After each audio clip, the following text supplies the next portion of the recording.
Welcome to MP learning classes. आज के video में हम एडगेट अभ्यास पुस्तिका विषय विज्ञान की देखेंगे, जो कि कक्षा 8वीं के विद्यार्थियों के लिए दी गई है। अब तक हम अध्याय 10 कंप्लीट कर चुके हैं। आज का वीडियो हमारा अध्याय 11 पर है, जिसका नाम है विद्युत धारा के रासायनिक प्रभाव। तो चलिए देखते हैं। इसमें आपको पाठ की पूरी तैयारी में कुछ बेसिक चीज़ें दी गई हैं, जिन्हें हम अपने दैनिक जीवन में रोज़ देखते आ रहे हैं। चलिए देखते हैं क्या है। आप घर पर गर्मी के दिनों में हवा के लिए पंखा चलाते हैं। यदि आपको हवा की आवश्यकता नहीं है तो आप क्या करते हैं? पंखा बंद कर देते हैं ऑब्वियसली। तो हम पंखे की बटन को बंद कर देते हैं, है ना। पंखा बंद हो सकता है।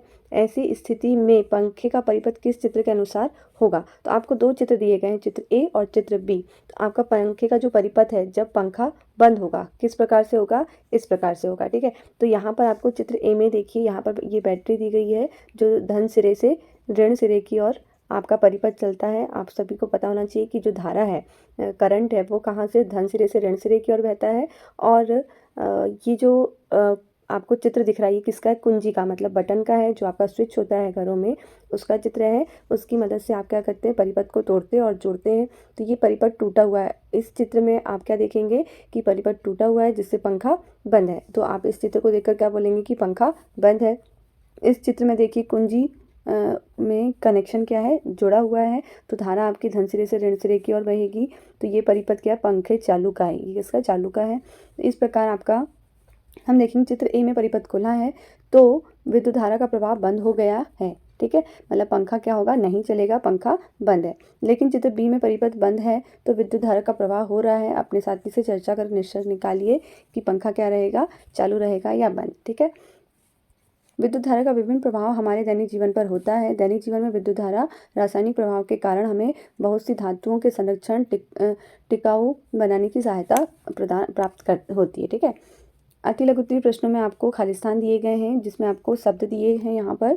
उन्हीं में से आपको चुनकर इन खालिस्तानों को भरना है, ठीक है। तो हम देखेंगे पहला खालिस्तान आपका है, वे पदार्थ जो विद्युत का संचालन नहीं करते क्या कहलाते हैं? विद्युत के कुचालक कहलाते हैं। मतलब जो पदार्थ विद्युत का चालन या संचालन नहीं करते वो क्या कहलाते हैं? कुचालक कहलाते हैं। सेकंड है, एलईडी का पूरा नाम है प्रकाश उत्सर्जक डायोड, ठीक है। तो ये आपको प्रकाश उत्सर्जक डायोड दिया गया है, उसे आपको यहाँ लिखना है। तीसरा है, लोहे को जंग लगने से बचाने के लिए उस पर क्या करते हैं? जिंक धातु की परत चढ़ाई जाती है। अगला चौथा प्रश्न है, किसी चालक द्रव में विद्युत धारा प्रवाहित होने पर रासायनिक अभिक्रिया होती है। और लास्ट खालिस्तान है आपका, नमक युक्त विलयन विद्युत का सुचालक होता है, ठीक है। अगला प्रश्न है, सही विकल्प चुनकर आपको भरना है, टिक लगाना है। दिए गए परिपथ में दोनों तारों के मध्य किस वस्तु को रखने पर बल्ब जल उठेगा? तो ये आपको बैटरी दी गई है जो कि एक बल्ब से कनेक्ट है, और इसमें बोल रहा है कि दोनों तारों के मध्य किस धातु को रखने पर, कोई धातु आपको यहाँ रखना है जिससे बल्ब जल उठेगा। तो यहाँ पर इसका आंसर हो जाएगा लोहे की छड़। अगर आप रखते हैं यहाँ पर तो क्या होगा? ये बल्ब जल उठेगा, ठीक है। अगला प्रश्न है, दो द्रवों अ तथा ब के विद्युत चालन की जांच करने के लिए एक संपरीक्षित का प्रयोग किया गया है। यह देखा गया कि संपरीक्षित का बल्ब द्रव ए के लिए चमकीला दीप्त हुआ, जबकि द्रव ब के लिए अत्यंत धीमा दीप्त हुआ। निम्नलिखित में से कौन सा कारण सही है? तो आपको यहाँ द्रव दिया गया है, जिसमें क्या है, जो द्रव ए के लिए चमकीला द्रव ए में चमकीला दीप्त हुआ बल्ब, और इसमें क्या हुआ? धीमा दीप्त हुआ, मतलब कम चला, ठीक है। तो इसका आंसर हो जाएगा द्रव अ द्रव ब से अच्छा चालक है। इसका मतलब क्या हो जाएगा? जो द्रव अ, इसमें जो भी चालक भरा गया है यहाँ पर, वो क्या है? ब से अच्छा है, इसलिए यहाँ पर क्या हो रहा है? बल्ब अच्छा तेज जल रहा है, ठीक है। अगला जो विकल्प है, साधारण बल्बों के स्थान पर एलईडी का प्रयोग अधिक क्यों किया जाता है? कौन सा कथन सही है? तो कथन एक है, फर्स्ट, कम बिजली का उपयोग करना, इसलिए लंबा जीवन है, इसलिए अधिक प्रकाश होता है, इसलिए। तो एलईडी बल्ब में ये तीनों ही विशेषता होती है कि वह कम बिजली की खपत करता है, वह ज़्यादा लंबे समय तक रहता है, और अधिक प्रकाश भी देता है, और साफ प्रकाश भी देता है, ठीक है। अगला प्रश्न है, चौथा, निम्नलिखित में से कौन सा विलयन विद्युत चालक नहीं दर्शाता? तो शक्कर का विलयन क्या है? विद्युत का चालक नहीं है। एक विद्युत धारा उत्पन्न कर सकती है, तो तापी प्रभाव, रासायनिक प्रभाव और चुंबकीय प्रभाव सभी क्या कर सकते हैं? विद्युत धारा उत्पन्न कर सकते हैं। तो इसका आपका सही उत्तर हो जाएगा डी नंबर, उपरोक्त सभी।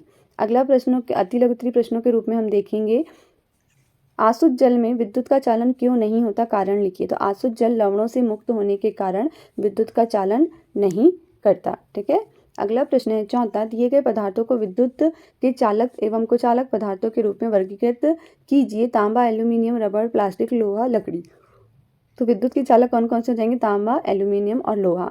और विद्युत के कुचालक रबर, प्लास्टिक और लकड़ी आपके पदार्थ हो जाएंगे। अगला प्रश्न है तीसरा, जब किसी तार में विद्युत धारा प्रवाहित की जाती है तो उसके पास रखी चुंबकीय सुई पर क्या प्रभाव पड़ता है? तो जब किसी तार में विद्युत धारा प्रवाहित की जाती है तो उसके पास रखी चुंबकीय सुई पर विक्षेप होता है, मतलब थोड़ी सी वह सुई हिलती है। प्रश्न चौथा हम देखेंगे, विद्युत धारा के रासायनिक प्रभाव से आप क्या समझते हैं? तो इसका उत्तर हो जाएगा, किसी चालक द्रव में विद्युत धारा प्रवाहित होने पर रासायनिक अभिक्रिया होती है, इसे विद्युत धारा का रासायनिक प्रवाह कहते हैं। अगला प्रश्न है पांचवा, चित्र में दर्शाई गई व्यवस्था में बल्ब नहीं जलता, बल्ब ना जलने की संभावित कारण लिखिए। तो जब कोई द्रव विद्युत धारा को अपने से प्रवाहित होने नहीं देता तो संपरीक्षित्र का परिपथ पूरा नहीं होता तथा बल्ब नहीं जलता। ठीक है। अगला प्रश्न छठवां हम देखेंगे, गीले हाथों से विद्युत उपकरणों को छूना हानिकारक होता है, कारण लिखिए। तो जल में लवणों की उपस्थिति के कारण विद्युत का चालन होता है और करंट लग सकता है, इसलिए गीले हाथों से विद्युत उपकरणों को छूना खतरनाक होता है। अगला प्रश्न है सातवां, आपको समुद्री जल एवं आसुत जल दिए गए हैं, इनमें से कौन से जल का उपयोग आप परिपथ चालन के रूप में करेंगे और क्यों? तो समुद्री जल का उपयोग परिपथ में चालन के रूप में करेंगे क्योंकि इसमें लवण अधिक होने के कारण विद्युत का चालन आसानी से हो सकता है। अगला प्रश्न है आठवां, विद्युत लेपन किसे कहते हैं? दैनिक जीवन में विद्युत लेपन के उपयोग को सूचीबद्ध कीजिए। तो विद्युत द्वारा किसी पदार्थ पर किसी वांछित धातु की परत निक्षेपित करने की प्रक्रिया को विद्युत लेपन कहते हैं। दैनिक जीवन में विद्युत लेपन के उपयोग गैस बर्नर, साइकिल का हैंडल, पहियों के रिंग, स्नान गृह की टोटी आदि क्या है, विद्युत लेपन में उपयोग किए जाते हैं। ठीक है। इनमें अगला प्रश्न है नौवां, दीर्घ उत्तरीय प्रश्नों के रूप में विद्युत लेपन को दर्शाता हुआ परिपथ क्रियाकलाप द्वारा समझाइए। तो एक बीकर में 250 ml आसुत जल लीजिए, इसमें चाय की 2 चम्मच भरकर कॉपर सल्फेट घोलिए। अधिक चालक बनाने के लिए कॉपर सल्फेट विलयन में कुछ बूंदे तनु सल्फ्यूरिक अम्ल की डालिए। तांबे की प्लेटों को रेगमाल से साफ कीजिए, इन्हें पानी में धोकर सुखाइए। तांबे की प्लेटों को एक बैटरी के टर्मिनलों से संयोजित कीजिए। तो इस प्रकार क्या होगा, विद्युत लेपन तैयार होगा आपका। अगला प्रश्न है प्रश्न 10वां, जिसमें आपको क्या करना है, माचिस की खाली डिब्बिया, विद्युत तार, चुंबकीय सुई एवं बैटरी की सहायता से तैयार परिपथ का आरेख बनाइए। ठीक है। तो इस प्रकार से आपको परिपथ बनाना है, जिसमें क्या है, माचिस की खाली डिब्बिया, विद्युत तार लगे हुए हैं और क्या है, बैटरी लगी हुई है, इससे आपको एक आरेख बनाना है। ठीक है। तो ये आप आरेख बना लेंगे। अगला प्रश्न है 10वें का, 10वें प्रश्न के 1 में आपको खींचे गए परिपथ में तारों के स्वतंत्र सिरों को तालिका में दिए गए पदार्थों को डालने पर होने वाले परिवर्तन को लिखिए। तो यहाँ पर हम देखेंगे जो तारों के बीच क्या है, स्वतंत्र तारों के बीच जो गैप है उसमें आपको क्या करना है, नींबू का रस डालेंगे। तो आपका क्या होगा, चुंबकीय जो सुई है वो विक्षेपित होगी, हाँ लिखेंगे। और ये सुचालक है इसलिए विक्षेपित हुई। सिरका विक्षेपित होगा, हाँ सुचालक है। ठीक है। दूध विक्षेपित होगा दूध डालने पर, ये भी सुचालक है। आसुत जल नहीं होगा क्योंकि ये क्या है, विद्युत का कुचालक। आलू, ये इसमें भी आपकी क्या होगी, विद्युत सुई विक्षेपित होगी, ये भी क्या है, विद्युत का सुचालक है इसीलिए। शहद नहीं होगी चुंबकीय सुई विक्षेपित क्योंकि यह विद्युत का क्या है, कुचालक। ठीक है। तो हम देखेंगे वास्तव में विशेष परिस्थितियों में अधिकांश पदार्थ विद्युत धारा का चालन कर सकते हैं। यही कारण है कि पदार्थों को चालकों तथा विद्युत रोधियों के रूप में वर्गीकृत करने की अपेक्षा उन्हें चालक तथा हीन चालकों के रूप में अधिक मान्यता दी जाती है।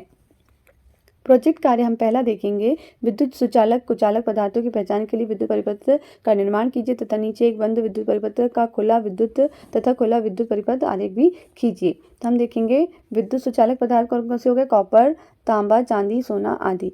और विद्युत के कुचालक पदार्थ लकड़ी, कांच, कागज और वायु। ठीक है। तो आप देखेंगे बंद परिपथ आपको बनाना है, ये कुंजी है आपका, ये अमीटर लगा हुआ है, ये आपकी बैटरी लगी हुई है। इस प्रकार से आपको यहाँ पर कुंजी क्या है, जुड़ी हुई है, यहाँ पर कुंजी खुली हुई है। तो ये कुंजी खुली है अर्थात खुला परिपथ, कुंजी बंद है अर्थात बंद परिपथ आपका यह कहलाएगा। ठीक है।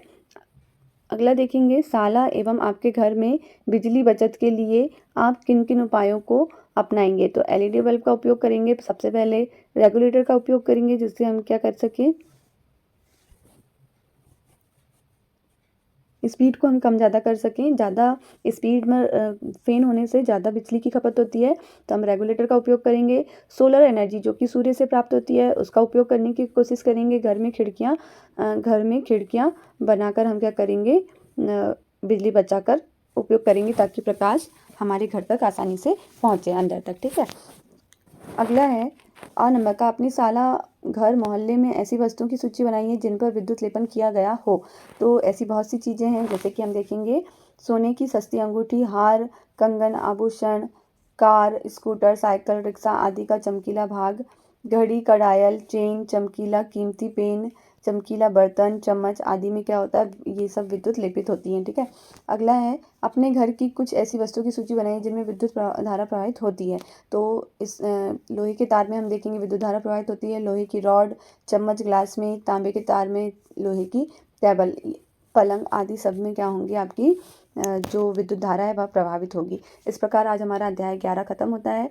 आप नेक्स्ट वीडियो आपको हम लेके आएंगे आप सभी के लिए पार्ट 12 का। वीडियो आपको कैसा लगा प्लीज़ कमेंट बॉक्स में बताइए। वीडियो को लाइक करना, चैनल को सब्सक्राइब करना ना भूलें। मिलते हैं नेक्स्ट वीडियो में अध्याय 12 के साथ। Thanks for watching.